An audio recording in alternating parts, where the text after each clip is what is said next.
Hey, this is Stephen Rothberg. I am the founder of College Recruiter. We believe that every student and recent grad deserves a great career and that it should be easy and efficient for employers to hire them. I am the co-host of the High Volume Hiring Podcast, which is where you're at. And welcome to episode 50.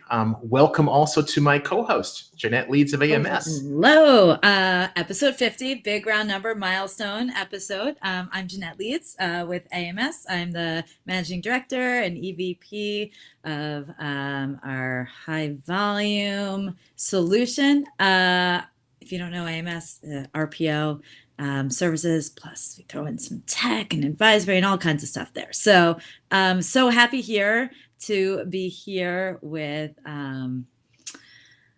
Parker. I was about to call you Paul Parker. I don't know why. It's crazy. And so really you can call him anything you want. Just it was call like him. the double P's, right? So Parker Pell, and really excited because we're talking one of my favorite parts of high volume, which is early careers, which is where I started my career. So Parker, why don't you introduce yourselves and we'll get into the meat of today's session. Yeah.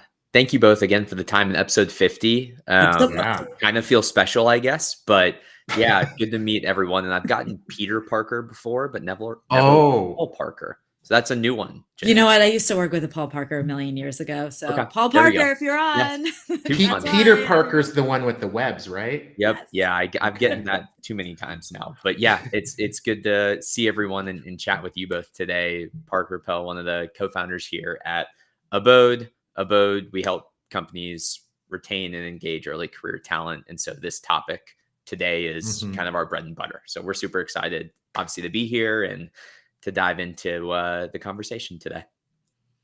Awesome. Well, I'm going to kick it off because literally I remember a million years ago when I worked at Lehman Brothers, which is, by the way, where Paul Parker I knew from. I just connected the dots. Renegs, college students and reneging on their internship and job offer. It was an issue 20 years ago. Still an issue now, 20 something years later.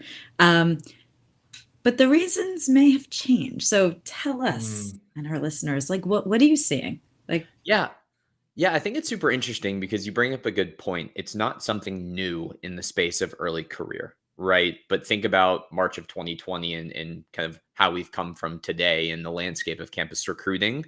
No one really knew what campus recruiting was going to mean 3 years ago when everything happened, right, in the world. And I think that level of not knowing also trickled into candidate sentiment around their careers for internships, for entry-level jobs. So campus recruiting professionals didn't know what was going on, and then students didn't know what was going on, right? And there was a lot of stories, obviously companies having to cut programs, and just like there was this mistrust gap that was almost just kind of like exacerbated, right, from both sides. And as we think about that mistrust and kind of what that ultimately came from, I think we see a few different things. One, I think it was generally a lack of connection. And I think that lack of connection was in people's personal lives, but then it also trickled into their careers. And when we think about Gen Z, and we'll dive into this a bit later, I think we like to think about and what we hear from the data and the reports that we run from early talent coming in. When they think about connection, it's almost more so connection with each other and not as much connection with the employer that they've accepted the job with. I mean, I think about when we started our company and I was a junior having my first internship, I didn't know a single person I was working with, and I was relocating to Dallas, Texas from Memphis, Tennessee. Like, that's daunting, you know? And so if you don't have that connection, and if there's not a place that the employer emphasizes that connection to like be bred and given that opportunity, I think that lack of connection can sometimes lead to exploring other offers. I think that's one big one. And I'm not saying it's something new, but I think it's something that was heightened over the last 3 years. I think a second thing is generally means of communication. So what I mean by that is, how has a generation of early talent in their personal lives consumed information at this point? And if you can see here, it's like it's on one thing, right? It's a one-stop shop. That's kind of the phrase that we like to use here. So now think about how employers traditionally have communicated with early talent in the hires that they're making when they're in school. Everyone knows in the campus recruiting landscape, most commonly, people are making a lot of offers in the fall, Yeah. and those candidates aren't starting until the summer when school ends. So you've got this gap, and that gap is where communication needs to happen between the employer and the candidate, setting them up for success. Obviously, very different than lateral hiring. But how has that been happening up to this point? It's email and Yeah. I mean, who's using their email, and how many emails do you have right now in your inbox right now? and think about Yeah. the students who are using a college email that has a firewall Yes. that's coming from an employer that the college doesn't recognize or hasn't verified. Mm-hmm. And maybe those emails are going to their spam, and it's not Mhm. even like a lack of intention. It's just a means issue. So I think that there's a lot of issues around communication, and I don't think the communication is what's being said. I think it's how it's being said. And then more importantly, a lack of like how it's being tracked by the employer. So those are, I think, the two big things that we think about in terms of renegs and why there's been this kind of maybe elevated percentage. You can go into the percentages by industry across the board, what have you, that we obviously believe are fixable. But yeah, then I think that kind of roundabout Jeanette resonated. Totally. Cool. So my understanding, and Parker, definitely correct me if I'm wrong. My understanding is that Abode sits kind of like in between the acceptance and the start date. It fills that gap of, Parker, we're offering you a job. Yes, I accept. Fantastic. See you on June 1st. And then for forever, it's been kind of like you're saying, crickets, my word, not yours, in between. And I remember when I interned, I had kind of a somewhat similar experience to you. I was going to school in Minnesota, had a summer job in Phoenix, and there was like this 8-month gap in between the, now that company back then, one thing that they did is that they gave, I think there were 20 of us, they gave us like a conference line. And it was ours. Nobody from the company was on it. And so we could arrange our own calls, which we did sporadically at the beginning and a whole lot the last couple of weeks. Like, where are you living? You want a carpool, stuff like that. That's fine. But, for early careers, is that reneging issue, are you finding that's more right away, November, December? Is it closer to the start date? And what can employers do to reduce that? Yeah, I think that what we see is there's two kind of troughs where a prominent portion of kind of reneges happen. One, the first 3 weeks of January. Why is that?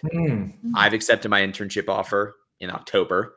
I just went back home, chatted with all my friends, heard about maybe internships that they had received or gotten and all of these awesome opportunities at these different companies.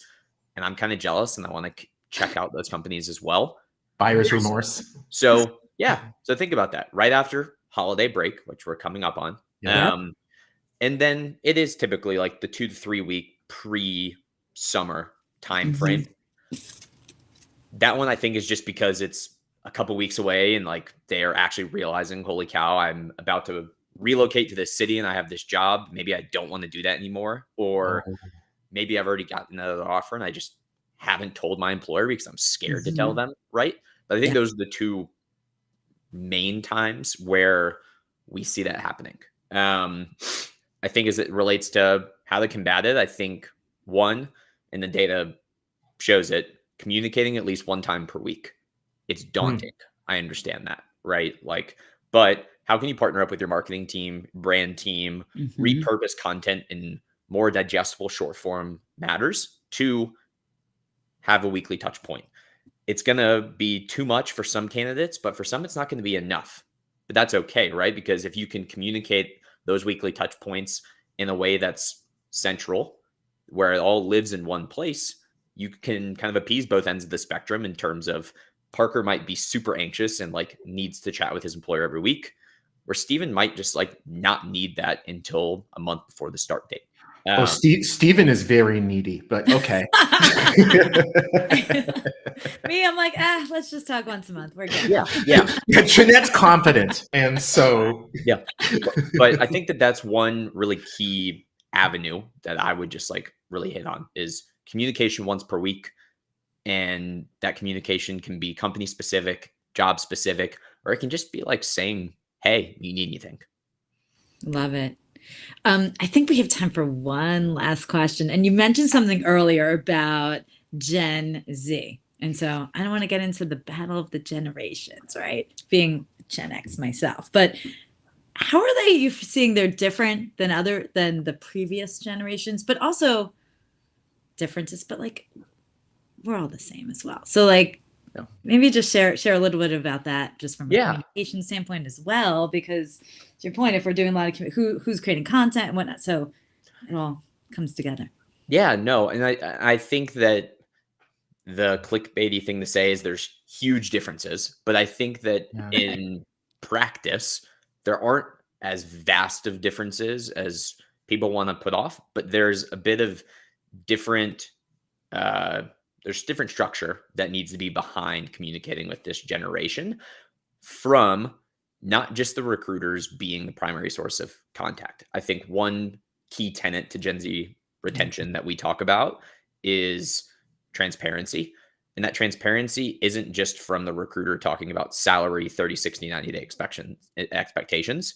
It's transparency from their future manager. A lot of these Gen Z haven't had a manager in the past, right? So if you think about, I'm anxious because I don't know what my manager is expecting of me.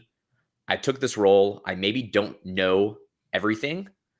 What are they expecting of me to come in and know versus not know and can teach me? I think that is something super key as people think about, and we talk about transparency, connection, and respect. Respect being, be respectful of how they work, understand how they communicate, or where there may be like opportunities for growth that they know of for themselves are. I think those are the things that we like to hit on as it relates to the differences in Gen Z communication, retention, and engagement.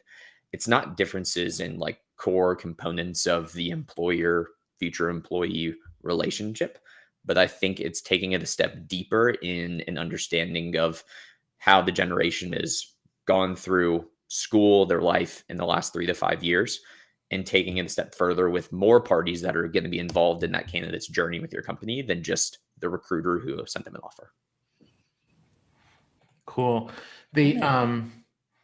So much of early career hiring is high volume. You don't see that many companies hiring one intern or two, right? It tends to be dozens, sometimes hundreds. And so tools like Abode that make things more efficient for the employer, more effective for the candidate, love it. If we can reduce that renege rate, that's just great for everybody involved.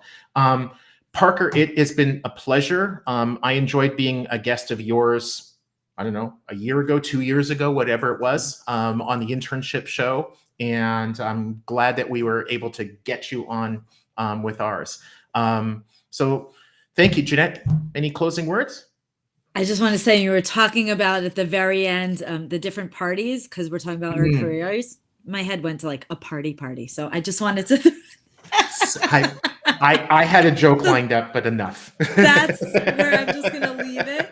So it's not just all a party. There are parties involved. And I think this is awesome. I love hearing about all this stuff, because we think about so many years ago, same issues to your point, but different ways of just helping to solve it, and thinking about it. So it's great. Good stuff. Thanks for being here. We appreciate it. Thank you both. Cheers. Awesome. Take care.